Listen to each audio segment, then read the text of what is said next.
Hi friends, எல்லாருக்கும் வணக்கம். இந்த வீடியோவில் சூப்பரான லஞ்ச் காம்போ ரெசிபியும், என்ன மாதிரி சோம்பேறித்தனமாக இருந்தால் சில நேரங்களில் சில விஷயங்களை நம்ம ஃபாலோ பண்ணுறது மூலயமா கண்டிப்பாக உங்களை நீங்களே சுறுசுறுப்பாக மாற்றலாம் அப்படிங்கிற விஷயத்தையும் ஷேர் பண்ணியிருக்கிறேன்.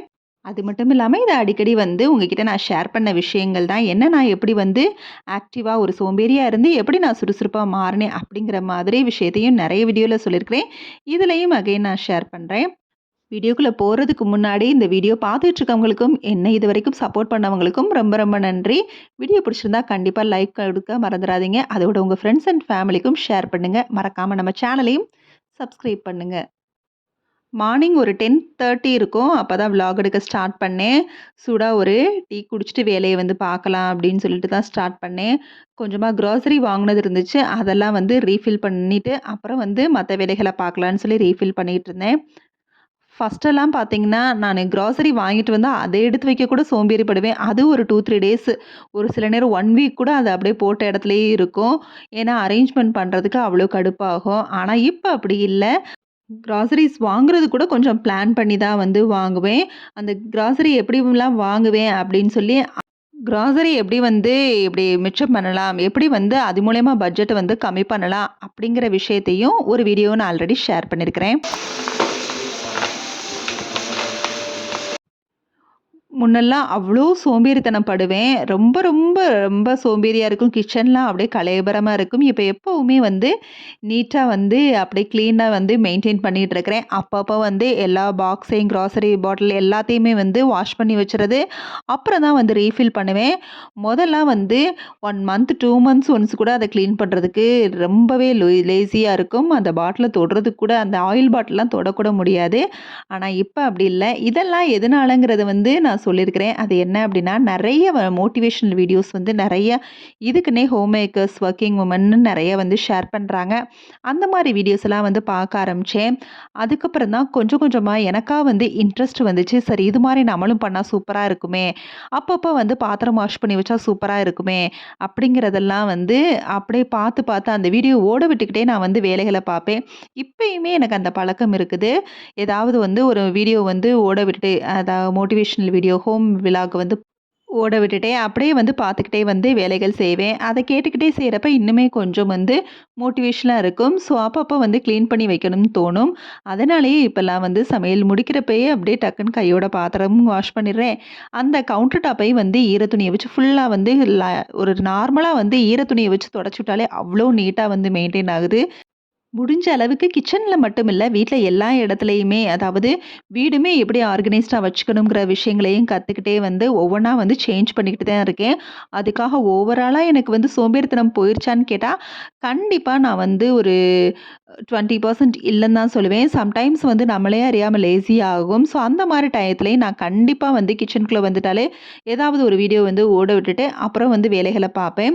ஸோ இந்த மாதிரி தான் என்னோட சோம்பேறித்தனம் கொஞ்சம் சேஞ்ச் பண்ணேன். நெறைய என்னையவே நான் மோட்டிவேட் பண்ற மாதிரி வீடியோஸ பார்க்கணும் அப்படிங்கிற விஷயத்த பார்த்து, பார்த்து அதில எப்படி ஆர்கனைஸ் பண்ணியிருக்கிறாங்க. நம்மளும் அந்த மாரி பண்ணணும். அதுக்காக அதே சமயத்தில கொஞ்சம் பட்ஜெட் ஃப்ரெண்ட்லியாவும் இருக்கணும். அந்த விஷயத்தையும் கொஞ்சம் கேர்ஃபுல்லா பார்த்து தான் எல்லாத்தையும் கிச்சன்லயும் சரி, வீட்லயும் சரி மெயின்டெயின் பண்ணிட்டு இருக்கிறேன்.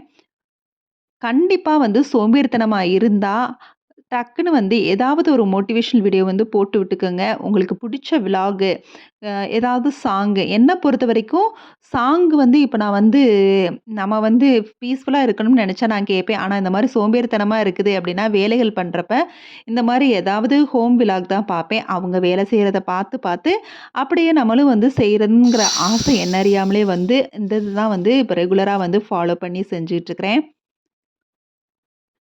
சமையலுமே கொஞ்சம் பார்த்து பார்த்து அந்த காம்போ பேஸ்டா சமைக்கிறது. எல்லாத்துலயும் ஒரு இன்ட்ரெஸ்ட் என்னையும் அறியாமலே உருவாக ஆரம்பிச்சுருச்சு. கண்டிப்பா நீங்களும் இந்த மாரி ட்ரை பண்ணி பாருங்க.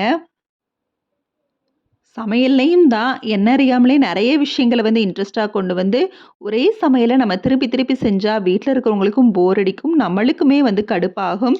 ஸோ நெறைய விஷயங்கள புதுசு புதுசா சமையல்லையும் கத்துக்கங்க. அது இன்னும் கொஞ்சம் நம்ம கிச்சன்ல, குக்கிங்ல ரொம்ப நம்மளை இன்ட்ரெஸ்ட்டா ஆக்கும். நான் இன்னைக்கு லஞ்சுக்கு மீல் மேக்கர் ஃப்ரை தான் ரெடி பண்றேன். 65 இது மீல் மேக்கர உப்பு போட்டு பாயில் பண்ணி கொஞ்சம் பச்சை தண்ணிய வந்து ஆட் பண்ணி நல்லா பிழிஞ்சு எடுத்துட்டு, அதோட மிளகாய் தூள், மஞ்சள் தூள், கரம் மசாலா, கொஞ்சமா சிக்கன் 65 பொடி, கார்ன்ஃப்ளவர், பச்சரிசி மாவு, இஞ்சி பூண்டு பேஸ்ட்டு, கொஞ்சமா லெமன் சாறு, இதோட கொஞ்சமா கருவேப்பிலையும் சேர்த்து நல்லா பெசஞ்சு ரெடி பண்ணி வச்சுட்டேன். இதுக்கப்புறம் குழம்பா முட்டை தொக்கு தான் பண்ண போறேன். தக்காளி முட்டை தொக்கு. ஸோ அத ரெடி பண்ணிக்கிட்டே வந்து மீல் மேக்கரையும் ஃப்ரை பண்ணி எடுத்துருவேன்.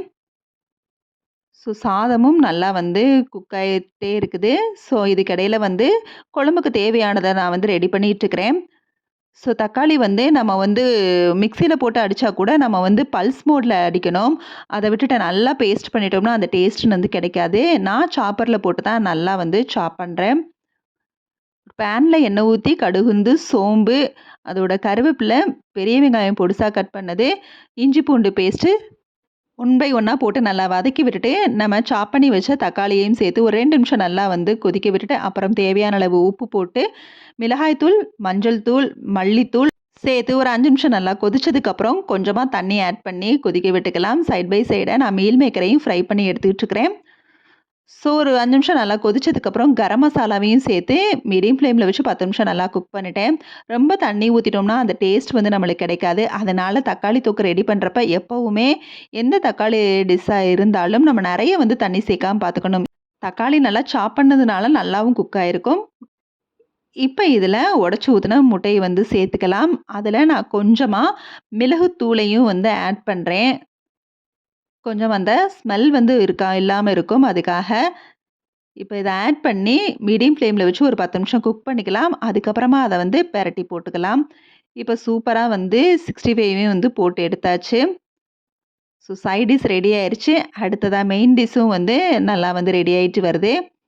அவ்வளோதான் இதையும் வந்து பெரட்டி போட்டு ஒரு 5 நிமிஷம் நல்லா கொதிக்க விட்டுட்டு, கடைசியா மல்லி இலைய தூவி இறக்கிடலாம். சூப்பரான தக்காளி முட்டை தொக்கு ரொம்பவே டேஸ்ட்டா இருக்கும். சூப்பரான லஞ்ச் காம்போ சுட சுட மீல் மேக்கர் ஃப்ரை எல்லாம் சாப்பிட்டோம்னா நல்லா கிறிஸ்பியா டேஸ்ட்டா இருக்கும். இதோட இந்த வீடியோ முடியுது. கண்டிப்பா இந்த வீடியோல வந்து உங்களுக்கு சின்ன சின்ன விஷயங்கள்ல ஏதாவது ஒரு விஷயம் வந்து உங்களுக்கு யூஸ்ஃபுல்லா இருக்கும். அட்லீஸ்ட் இந்த சமையலாவது உங்களுக்கு யூஸ்ஃபுல்லா இருக்கும்னு நம்புறேன். இதெல்லாம் லஞ்ச் பேக் பண்ணிலாம் குழந்தைங்களுக்கெல்லாம் குடுத்துட்டோம்னா, சூப்பரா வந்து மிச்சம் வைக்காம சாப்ட்டுருவாங்க. Okay, bye. தேங்க்ஸ் ஃபார் வாட்சிங்.